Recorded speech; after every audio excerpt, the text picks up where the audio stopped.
להמליץ, כי את לא יודעת לקראת מה את הולכת. ואני בקשר לזריקות, יש לי איזה מין פחד. אבל שבאתי לפה, אלון עם החיוך שלו, קרא שכולם. מדי שלישי ב-10 בבוקר מגיע אלון לרנר, מטפל בדיקור סיני, לבית דני בשכונת התקווה בתל אביב. שם, ללא כוונות רווח, הוא מקשיב ומטפל בתושבי השכונה, ובכל מי שמגיע וזקוק לדיקור, להקלה על הכאב. את האמת פחדתי מהמחדים האלו. אמרה לי, לא, זה לא מפחיד, זה לא כואב. אמרתי, טוב, מה אכפת לי לנסות? אני משתמש במחטים דקות, חד פעמיות, אני מחדיר אותם לגוף בנקודות מסוימות. המחטים נמצאות בגוף 20 דקות, ואחרי 20 דקות אני יוצא את המחטים. בטח שפחדתי. אמרתי, אני אעשה ניסיון, מה יהיה? אחרי שאני ארגיש טוב. האמת שקצת התרגשתי, כי זה משהו חדש מבחינתי גם, והם לא כל כך הבינו על מה מדובר, ושאלו שאלות, ואנשים אמרו איך זה יכול להיות שאתה מתנדב, ומאז זה הולך וגדל.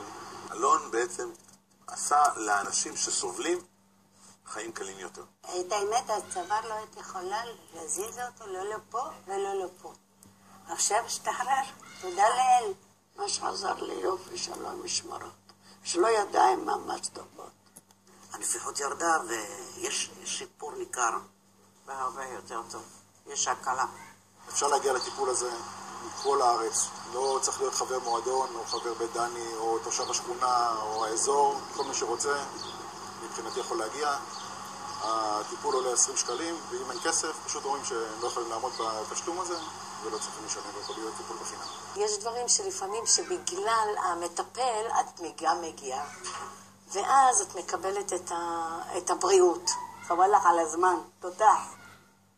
רק את החיוך שלו, בכיף, עושה את העבודה, זה מספיק בשבילי. זה אלוהים שלח אותו. והיה עם כסף, אני לא חושבת. ממש באמנה לא היה. אין אנשים כאלה בדורנו. מעטים מאוד שבאים למען החברה. ראוי לשבח. אין לי מילים.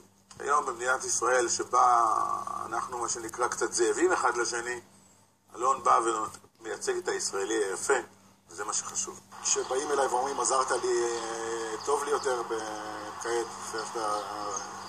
אחרי שטיפלתי אצלך, אז זה מחמם את הלב ועושה טוב. על אחד כמה וכמה שאני מטפל באנשים שלא יכולים לשלם. מי שמתנדב כל הכבוד. איך אומרים? אנחנו לא לבד.